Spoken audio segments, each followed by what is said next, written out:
Hey guys, welcome back to Not the Girl Next Door podcast. I'm your host, Meg Reynolds, and Happy New Year. I hope everybody had just a wonderful holiday season and is really starting this year off on a positive note. Obviously, it's been about 6 weeks since I last did an episode. I'm feeling a little rusty right now and a little nervous. Maybe it's because we're entering season 5 of the podcast. That is... I can't even comprehend that. Like, I'm 27 now. I started this at 23. We're entering season 5. It's just, it reminds me of a quote my dad would always say when I was younger, which is that the days are long, but the years are short. And I never really understood. I was like, yeah, okay, whatever, Dad. But now I get it. And yeah, 2025, it's the first year in a long time that I was actually really sad to see go. There were definitely a lot of challenging moments for me, but it was such a good year overall for me. After a long time of, going through a lot. And so 2025 is a year that will definitely hold a special place in my heart. My first full year freelancing, it was the year that the podcast really exploded and saw a lot of growth. I think we're a community of I think almost 40,000 last time I checked now, which is... I can't even comprehend that. I got to go to Italy for the first time. I cut ties with and reconnected with my father in the same year. And there was just so much good that it really did outweigh the bad. For me, I think if I had to sum 2025 up, it was a year of loss. It was a year of love and all of the moments in between the ordinary and the extraordinary. And I'm really excited to see what 2026 brings for me. But maybe you don't see 2025 that way. Maybe for you, you could not wait for the clock to strike midnight.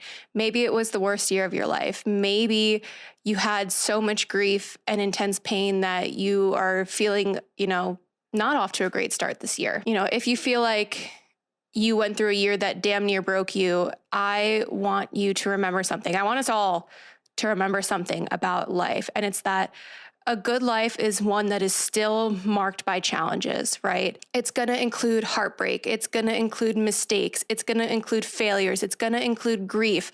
A good life will have terrible days and tear-stained pillows and closed doors. You're going to outgrow people and places. You're going to change 5 million times, so many times that you lose track. You're going to go left instead of right. You're going to change and then change a couple more times after that, just when you thought you were done. And, a good life includes all of these things. A good life is grief and love all wrapped up to one, because I've said it before how I think grief is just another form of love. It's the twin sister or the fraternal twin sister. I don't know.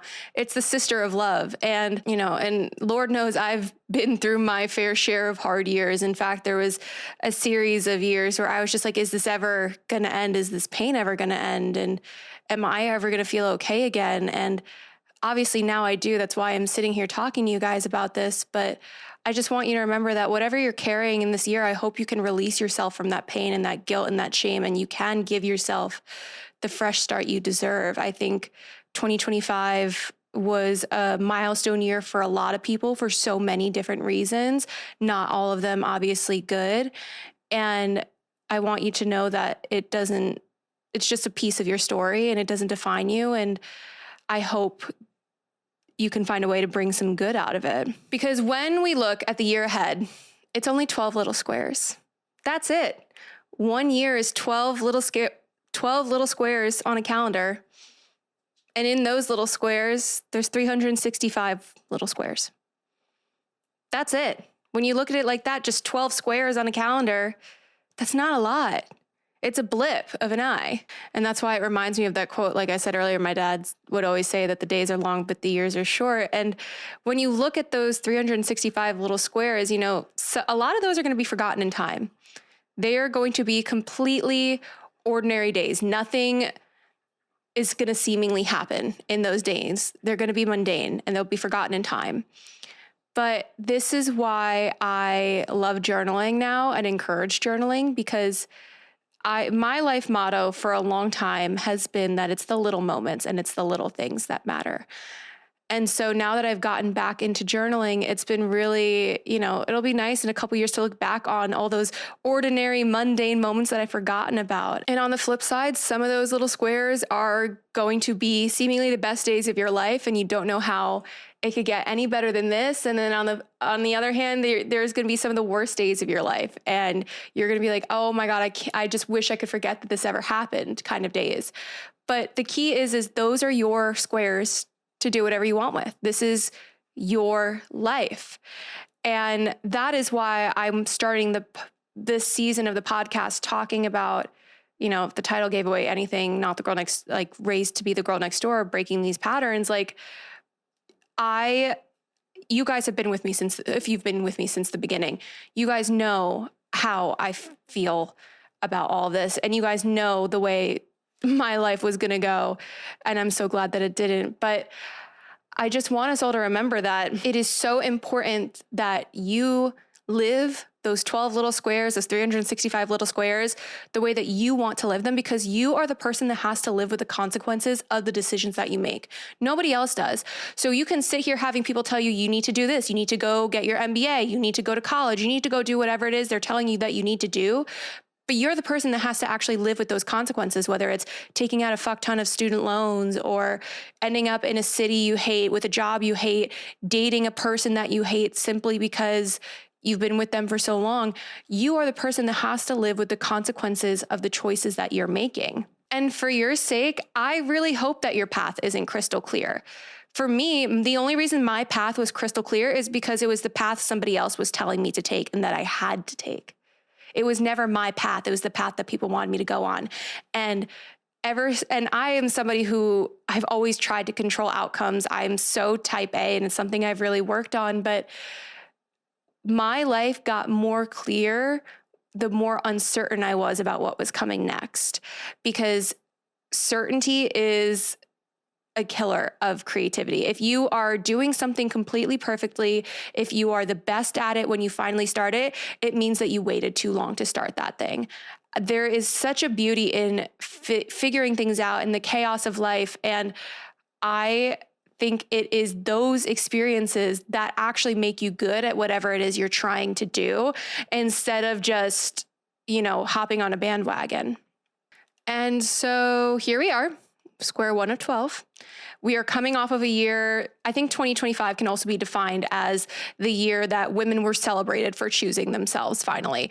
Obviously, I think if we look back at 2025 in pop culture, I think a big key defining moment was the viral British Vogue article of "Is having a boyfriend embarrassing?" I talked about in the podcast. I was a guest on another podcast and talked about my thoughts on it. And I think it was such a monumentous article for so many reasons. One, because it showcased how media literacy is non-existent. People will see one thing and have just an instantaneous reaction, right? But on the flip side, it really highlighted the differences in which men and women think of relationships. And to end the year, Shantae Joseph actually wrote another article talking about exactly that it was 2025 was the year women chose themselves.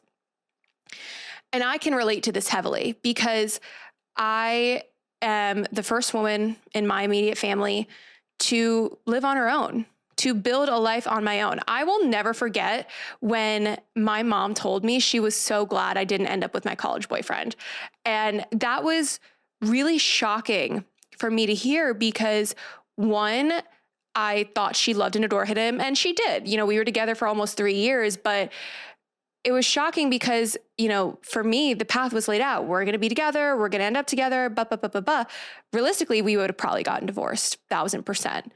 And she was just, the reason that she said that, she was like, I didn't want my life for you. I didn't want you to settle down early like I did. I wanted you to go out and explore. And she was like, I felt like he would have held you back in life.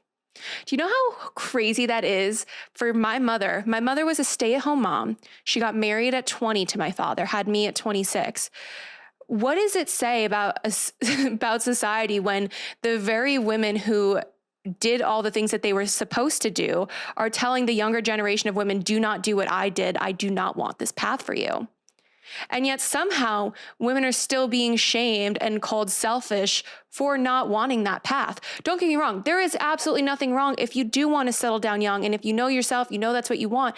But I don't want people to feel like it is their only option, especially as we were seeing in conservative media, how they're saying women need to be at home, blah, blah. And you see other women doing this. Then why aren't you at home? Why aren't you at home then?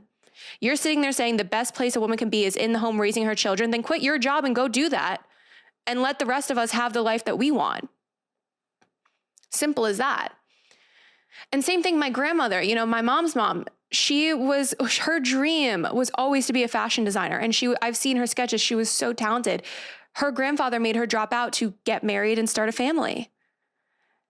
And so it's such when you look at life like that, it is such an astounding thing that I'm able to do what I am doing and that women around me are able to do what they're doing, because we didn't have this option even 40 years ago, 50 years ago.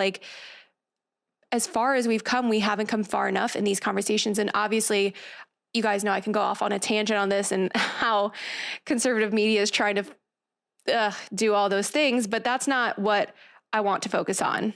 I want to highlight how impactful it is that for the first time in history, women are being able to answer the question of who am I with something other than, oh, I am so-and-so's wife or so-and-so's mom. There are defining characteristics of our identity now that go out beyond being someone's wife and mother. That is incredibly beautiful. I obviously also, with all this and being able to do this, comes decentering men. In order to have this kind of you have to decenter men. Decentering men is the ultimate form of self-love. It's the most liberating form of self-love. But I want to make one thing clear. Decentering men does not mean you can't yearn for love and want a relationship and want to fall in love, right? I am a self-proclaimed hopeless romantic through and through. I love love. My bookshelf is packed with love stories. And I don't want you to think that that means you can't want a relationship or that you haven't decentered men from your life, because you do want a partner to share your life with. What it means is that, and again, it's not that women are misandrists or they can't find a man. There's plenty of men around, right? There's plenty of fish in the sea. But it's about men not being your drug of choice. It's about men not becoming the forefront of your identity. It's about them it's not where you get your validation, your confidence, your sense of security, any of those things. That's not what you want a relationship for anymore. Because I say this all the time, and this isn't just about women, it's about serial daters in general. People that hop from relationship to relationship to relationship, they are running from something in themselves. It is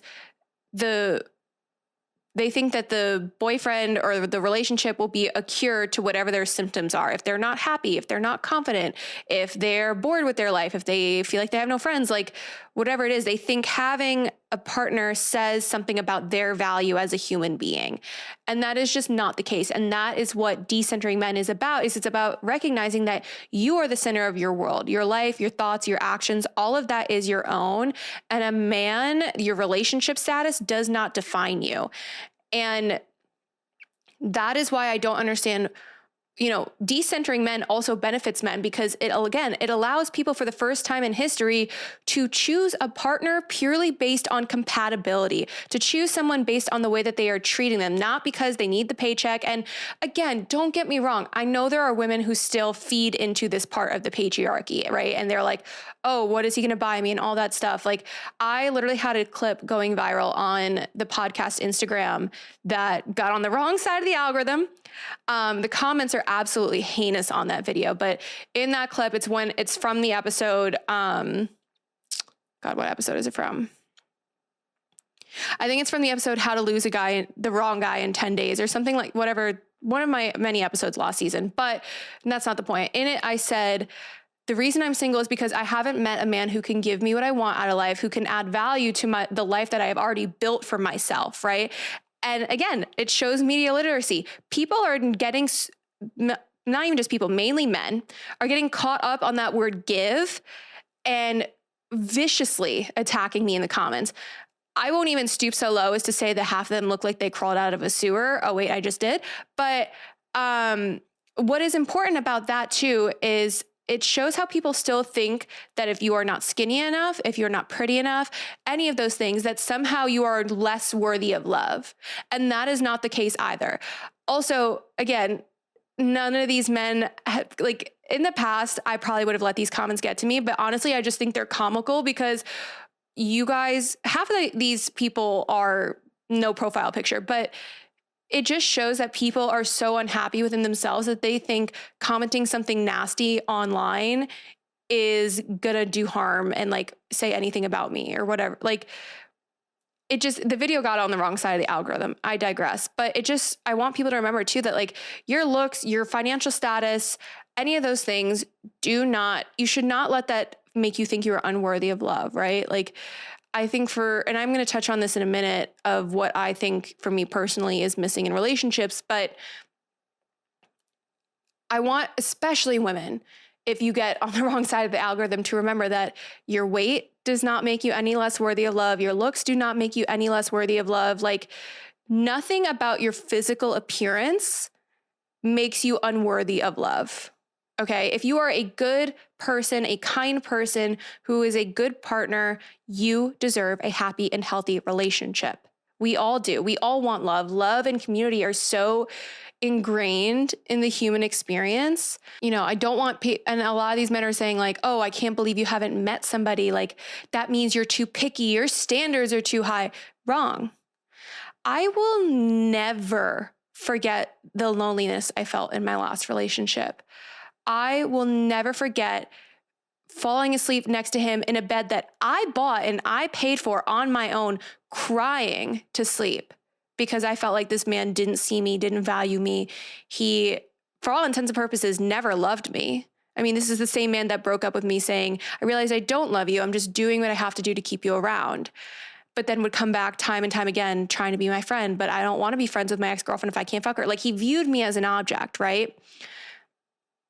And I will never forget the amount of loneliness and pain that relationship caused. It's why I've been single for so long, because I refuse to settle, because I never want to feel like that again. And it doesn't mean that my standards are too high or anything like that. It just means I have not met the right partner yet. And there's so many reasons for that. I think, you know, there was a time where I wouldn't have been a good partner because of my trauma. I took time off from dating because of my confidence. Like it was not my time. The right person will come into my life at the right time because I will be ready for a relationship and they will be ready for a relationship. And I would bet a majority of the women listening to this, a specific man came to their mind hearing that. And, you know, it just shows my story is not unique to me and that this is a real problem in dating. But this is why I said last season, you need to live your life as if you'd never get married, never have children. Like you need to ask yourself, what would you do if you knew that wasn't going to happen for you? And I don't want you to think that I'm saying it's not going to happen for you or happen for me. It makes you realize how much you would change your actions and how much you would change the way you lived your life if you took love out of the equation.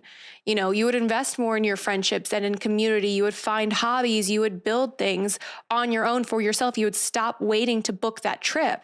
I just want people to remember that your life's potential has to be more important than marriage. Marriage to me is not a life accomplishment. It's not a greatest achievement. Anybody can go and get married. Like, you know, I think a lot of the times nowadays, people care more about having a wedding for social media than actually building a strong relationship and having a foundational relationship. Like anybody can go and get married, but not anybody can build a partnership that is going to last a lifetime. And having a piece of paper does not say that that's going to be happening. And I think amongst women, part of why singleness is thriving is because friendship is thriving. We have seen women dominate in creating third spaces like clubs, going to coffee shops. Like women have found girlhood's been being celebrated for the past couple of years, and we have seen how it impacts women and how, you know, like I said last season, what princess treatment is to one man is an average Tuesday to my best friends. Like women are taking the love that they have to give and they are pouring it into their friendships instead of pouring it into a man who is never going to reciprocate and to give them the love that they deserve. And that is why decentering men is so powerful, because it has allowed female friendships to thrive. And I can do a whole episode on the male loneliness epidemic that we've been seeing and why I personally think men are contributing to the issue. I think for men, the narrative around them is oftentimes like, you need to be alone, you need to level up, you need to just hunker down and get the work done, you need to get your finances up, blah, blah, blah. A lot of the narrative coming from, again, other men who call themselves alphas is very isolating language. It doesn't encourage men to be vulnerable and emotional with their friends. And I've had this conversation with a lot of my guy friends of being like, they're like, I feel like I have no guys to turn and talk to. I feel like I have nobody I can like talk to my problems with. That's why I like talk to you about them. And like, again, men still viewing women as the only people they can feel safe emotionally around, which I think is really sad because, again, there's a lot of issues for men that I will never understand because I'm a woman, just like they can't understand mine. But I digress. I can do a whole episode on that. I think 2026 is the year that women realize they can't build a man for himself. They need to choose the man who is already building himself. Women are realizing that love comes in all forms and there is more to life than the love of a man. And for me personally, I know I said I would talk about what I think for me kills relationships. For me, it's what I call the ambition gap. And what I mean by the ambition gap is it's not somebody who makes $1 million a year. It's not somebody who has everything figured out and is picture perfect and all these things. That's not what I'm looking for in somebody. But I can't be more ambitious than the person I'm dating. I am constantly doing things. I am always on the go. And I have a lot of things that I'm working towards and goals I'm building on and all of these things. So I can't be with somebody who isn't like that. I can't be somebody who lives their life with complacency. I can't be with somebody who lives their life with complacency. And that is what breeds, I think, a resentment a lot of the times in relationship when you have one partner who is more ambitious than the other because they feel like, the other person's not doing enough and they're not trying hard enough. And I think it's important to remember too, when we are seeing the potential in somebody and we're trying to encourage them more than they're willing to encourage themselves, it's not even that we see their potential. It's that we're seeing what we would be doing if we were in their shoes, right? And so I think that is, for me, something I've identified where a relationship isn't going to work is if I am more ambitious than them. And all of this comes with obviously even also moving slower in dating. And I just want to remind people of something too when it comes to moving slow in dating, because I had this issue in the fall. I was seeing somebody from like end of September to about mid-November. And early December, even on and off. We ended things. I gave him another chance because he said, so fuck it, whatever. I'm going to talk about it. So we ended things and we had a conversation basically where I was kind of laying it all out to him of what I was feeling, how I felt he handled the situation. And when he was trying to explain himself, all of a sudden he stopped himself and he was like, regardless of what my intentions were, I hurt you. And for that, I am sorry. And that is the only reason I was willing to give him a second chance, right? Well, we talked about going slow. And I want people to remember that when it comes to going slow in dating, slow does not mean inconsistent. Going slow in dating still requires consistency. And if the only thing consistent about somebody is their inconsistencies, it's time to say goodbye. And that is what I started experiencing with this guy. And when you become so far removed from your old toxic patterns and you're able to identify them, it's like you can't put the genie back in the bottle. Like once you see it, you can't unsee it. And I saw the ways in which this guy liked to play games, kind of neg me, whatever it was called. I think it's called negging. The way he would like just make these little digs, play these mind games, kind of being manipulative. And I couldn't unsee it. And I can't unsee it. So as far as I'm concerned, his ass got left in 2025, but I just think it's important to remember that if somebody says they want to go slow, that is very much a green flag, but it becomes a red flag when they start breadcrumbing you. They're inconsistent. They don't keep to the word. Like that is where your discernment and knowing yourself and having confidence in yourself is going to be key. And again, with the whole ambition gap thing, like I want a partner. To me, I want to be in a relationship with somebody who inspires me, who challenges me, who pushes me to do better, and I can do the same for them. And, for me, where I get most of my inspiration from right now is women. Women are my source of inspiration. I see the ways in which they chase their dreams. They wear all these hats. Like I have not met too many men that have inspired me to do better, because half the time to me, a lot of it feels like they're just puffing their chest and peacocking a little bit. And I think a lot of women would feel like that. But with all this, talking about what is 2026 going to bring? So this episode, we're dropping it the very first full week of 2026. And you can do a lot in this week. However, a big trend that I've seen on social media has been talking about 2026 rebranding, right? Here's how you're going to level up your life in 2026. Here's how you can do a full rebrand in 2026. Here's how you're going to become the cool girl, this niche, whatever stereotype thing people are perpetuating. Put it down. Put the phone down. Put the self-help down. You do not need a full rebrand of your life in 2026, okay? I think this whole thing of rebranding is another way of performing for the internet and being performative in your own life. I kind of talked a little bit about this also on an episode last season, but I think all of these videos of here's how you're going to level up and stuff is really showing how a lot of the ways in which people live their life is really just performing for social media and for the internet. I think if you feel this need to rebrand, it may be a reflection of you not knowing who you are, what you want, what you stand for, and instead you're searching for an identity to kind of try on a little bit.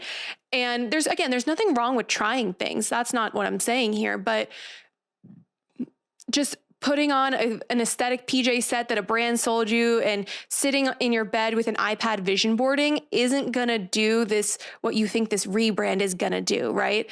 Like the true thing of rebranding and building a personal brand for your life is the messy work that we don't see. It's unaesthetic, right? It's the thoughts you come up with in the shower when you're mid shampoo, or the 3 a.m. thoughts that you think of in your oversized t-shirt and just your underwear in bed and your hair is a mess and you're like, oh, I need to write this down before I forget it. That's where the magic really happens, right? The true magic and building of a personal brand is so unaesthetically pleasing, you don't even want to post about it. And you shouldn't be posting about it because you shouldn't be needing that attention and validation to be figuring out who you are. And if you've been around this podcast for a minute, you know I am all for people growing and changing. I mean, hello, that is how I even started this podcast, right? But your changes will come from you. My changes come from me. No amount of self-help books, no amount of podcasts, no amount of cute planners and aesthetic notes and all of these things, none of that is going to help you change and rebrand the life in the way that you want until you change the way you think. And that's why I'm saying the actual problem is we're performing in our own lives, because I think people get so wrapped up in all these online trends and feeling like they need this to fit in that they get further and further from the version of their self that they're meant to be and that they're supposed to be. And that's why I think too, we're seeing this big push this year of the analog life. I'm going to live an analog life. And again, that's another trend, but there is a lot of merit to it. And I think I'm going to do an episode on that whole thing next week. So let me know if you guys want me to do that. But I also want us to remember too, that sometimes the things that you're thinking of changing aren't actually the solutions to the problem. They're merely symptoms, right? Like if you feel like you want to suddenly quit your job or move cities or make some kind of big life rebrand, a lot of the times it's because you're actually running from something. And again, I would argue the thing that you're running from is yourself, that you don't know yourself. You have unhealed wounds. And that is how I ended up here where I am today. Not the girl next door was founded on this idea of I was performing in my own life and I was trying to be the version of myself I thought I needed to be in order to be worthy of love, to have friends, to be liked, to make my parents proud. And all that did was end me up in toxic relationships. I moved to a new city that I didn't know anybody, and I still was feeling the exact same way. The girl next door stereotype, it wasn't just a persona, we were all made to feel like it's like a lifestyle that we craved, right? And the girls always say modest, shy, but she's intelligent and everybody likes her and she's so put together. And then we're conditioned to want the bad boy. He's going to treat us like shit. And then we have to change ourselves to be worthy of him and all these things. And again, look at movies like Grease. I think Grease is the prime example of the girl next door stereotype and what it was pushed. And even one of my favorite rom-coms, like How to Lose a Guy in 10 Days, all of the rom-coms of the 2000s, in the end, Andy sacrificed her dream job to be with a man. And again, even in Friends, I love Friends. I love Friends. All-time favorite show. I can quote that show all day long. But in the end, Rachel got off the plane for Ross. Ross didn't get on a plane for Rachel. That could have been a very easy switch. Again, it's always the woman having to change herself and sacrifice something for the sake of a man. And that is how and why I started Not the Girl Next Door. That is why it's called Not the Girl Next Door, because again, in the olden days, at 27, with unmarried, no children, living on her own, I would be a spinster. Now I'm just thriving. Like, it is such a privilege to be here. And I think too, with all of this conversation, I want to point out that I don't think it's that, like we always say, oh, girls just mature faster than boys. I don't think that's true. I think we are socially conditioned to mature faster because we are sexualized earlier. We are punished earlier. We are forced to cope earlier. We're forced to mother earlier. Like it's, we're called selfish for not wanting children at 27 or even 30, yet men, they get out. No one's calling them selfish for not wanting kids at the very same age. Like this is how we have been conditioned over time. And I think women are waking up to that fact. And even too, you would always hear insults like, go make me a sandwich or go back in the kitchen. And women, it's funny too that those were used as insults growing up. And now those very same men that would use them as insults and they viewed that as degrading work are now saying that that's where women are the happiest. And that's where women belong, is in the kitchen, that we should want to be there. It just once again shows how a lot of men still do not value women, still do not see women as their own individual, unique human beings. So I'll leave this part of the conversation with the riddle. If the home is where women are the happiest and most valued, then why is it that women are never mistreated more than when they are wives and mothers? I think that's a great question to start the year off with. Anyways, back to rebranding. Sorry, I went on such a tangent with that. Oh my God. Back to the whole rebranding conversation, guys. I promise. Where was I? Oh my God. I got heated for a second. Sorry. So, okay. With this whole rebranding thing, I think it's still important to have New Year's resolutions. I actually make my resolutions always on my birthday. That's just something I've done for a long time. But, if you're somebody that has a hard time sticking to their resolutions, I would argue it's either because you're making too many of them, or you're not giving yourself enough time to actually achieve them. I want us all to focus on consistency over intensity when it comes to New Year's resolutions, right? Like you need to be putting in place the habits that will make it easier to achieve those goals. Example, weight loss, right? Like you do not need to go so hard being picture perfect with your diet, picture perfect with getting to the gym 5 days a week. Like you're just going to burn yourself out. And then it's going to be a vicious cycle where you start, fail until you finally give up because you've burned yourself out so much. And you're just like, well, it's never going to happen. Focus on the consistency, focus on showing up for yourself slowly. Give yourself kudos for, you know what? I didn't accomplish 10,000 steps today, but I got 8,000. A win is a win. It's not about being perfect at our resolutions. It's about the ways in which we continue to show up for ourselves, because showing up for yourself is what is going to help you build your confidence. And it's what's going to help you get to know yourself and put that trust in yourself, because hey, I always have my back. With this whole rebranding thing and building a personal brand, obviously I am a big encourager of journaling, especially first thing in the morning before you even touch your phone. But stop lying to your journals. All you're doing is making yourself an unreliable narrator in your story. Your journal is a place to be raw, honest, vulnerable about the good, the bad, the ugly. How did you fail? What mistakes did you make? No one's going to be reading that shit. I mean, unless you let them or they invade your privacy, but those are your thoughts. That's your time and your place to process, right? And if you can be so honest with yourself in your journal, it is going to flow into the rest of your life. When you're lying to yourself, you're just perpetuating shame and all of these things onto yourself. I think also for 2026, something I want to see shift is the way we approach utilizing self-help books. I love self-help books. I read so many of them. I read The Defining Decade. I have a couple on my TBR read. I have a couple on my TBR list this year, but I think a lot of self-help books too much promote individualism. And I think individualism is why we're seeing people being so lonely, because it's this whole idea of, oh, I don't know anybody, anything. Not true. We all know that by now. But I think being able to properly utilize a self-help book means adding in nuance. And as we are working on ourselves through this year, and sorry, a boy texted me. Fuck, I'm smiling at my phone. Damn it.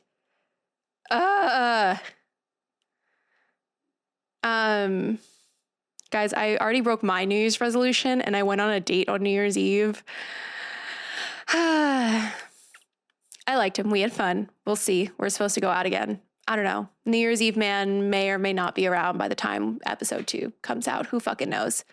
But I'll get back on the horse if it doesn't work out. Rocco liked him, so that's a plus. The last guy Rocco wanted to like, but he did not like Rocco. It's a whole thing. Anyways, back to New Year's resolutions. I'm not talking about boys. With working on our New Year's resolutions, I want you guys to pay attention to the patterns that come up in your life and the ways in which you seemingly fail at your resolutions. At what point is that always, right? Because when you become aware of a pattern and you can spot it and you can call it out, then it's no longer a pattern, it's a choice. If you continue to feed into that pattern, you are making the choice then. And even if you're doing nothing about it, inaction is still a choice. Like anything you are not changing about your life, you are choosing to allow in your life. And obviously that's not always a bad thing. Like you don't need to change every little thing about your life if you like it. But if there's something that's making you unhappy and you feel like, again, this whole rebrand your life for 2026 thing, I think it's because people are craving figuring out who they are. Figuring out answering the question, who I am, is almost as important, if not more important in life to people than finding love. I would say those are the two things in life that people look for the most, is figuring out who they are and their purpose and falling in love. And I think oftentimes those things actually go hand in hand and overlap and impact one another. But I said it once and I will say it again. I think adulthood is simply about becoming the teenage version of yourself again, reconnecting with that version of yourself and actually liking that version of yourself this time. I have never been happier since I have been reconnecting with my younger self, of reconnecting with my love of stationery and journals and painting again. Like, I feel so much younger at heart since I started doing those things, and it has made me it has bled into all aspects of my life. And I think you guys have seen it in the podcast too. As the podcast has grown, I've gotten more confident and I figured it out and figured out my branding. But I couldn't have done any of that if I didn't continue to get to know myself. And so I would argue you don't need to rebrand your life for 2026. You need to get to know yourself in 2026 and you need to fall back in love with yourself. And if someone asked me, how do you create a personal brand? Your personal brand is literally just a collection of your lived experiences. When you know who you are and who you are not, when you are creating who you are from the outside, from inwards to out, instead of outwards to in, instead of trying on a million different identities and confusing yourself, when you are able to carry yourself with so much conviction and so much confidence, that is how you build your personal brand. Like, I know I always joke that life is a simulation, but it really is. Like, none of this is real. All these rules in place are completely and utterly made up. We have seen the ways in which trends change. Like, I know for me personally, I used to think I was so lame because I loved reading and I collected journals. And I'm actually so upset with my younger self that I let the outside noise convinced me that I shouldn't be doing that. And so I got rid of a lot of my journals from when I was younger and got rid of a lot of my old books and stuff because I felt this weird internal shame that I should have never felt. Because again, now book talk has made reading cool again. And oh my God, stationery is trending. Everyone wants a cute journal. None of this is real. None of it is real. At all. There is no reason you need to be anybody other than someone you love, right? When you feel so lit up on the inside, you can light up any room that you walk into. And that is the energy I think you need to carry into this year, is figuring out what lights you up inside, figuring out what makes you feel so passionate and sharing that with the world. I love seeing people, again, this goes back to the relationship ambition gap thing. Like, I love seeing people talk about the things that they're passionate about. And I love seeing people get excited about their hobbies. Like, again, also too, with being creative, it doesn't need to be the thing that makes you money. It can just be a hobby that makes you happy. I think the only key to rebranding your life that you need is living your life based on the version of yourself you want to be, and everything else will fall into place. I really, truly believe that. But that is all for episode 1 of season 5 of Not the Girl Next Door. I'm your host, Meg Reynolds. With all this talk about rebranding and connecting with yourself, I really would encourage you guys, if you haven't already, to please sign up for the Snail Mail Club. January prints will begin going out in the middle of the month. So you have until then to sign up. And it's again, if you don't know what the Snail Mail Club is, it is a journaling based subscription. Every single month, you guys will get one of my photographs with a letter from me detailing the theme of the month, along with a journal worksheet with journal prompts you can ask yourself in your journal, talking about what habits we should focus on for the month, all related to the theme, obviously stickers and always some surprise goodies. But I am so excited for this iteration of the podcast. I think it really feeds into this whole analog trend that we're seeing going on now. For me, I started it because I just wanted you guys to have something tangible for me, something that feels really authentic in how I connect with you guys. And this was the answer for that, the solve. And again, the link will be linked in this episode description. It also is linked on the podcast Instagram and our TikTok. If you're not already subscribed to all these platforms, please do so as well. It really, really helps. And I will see you guys next week for another episode. Bye for now.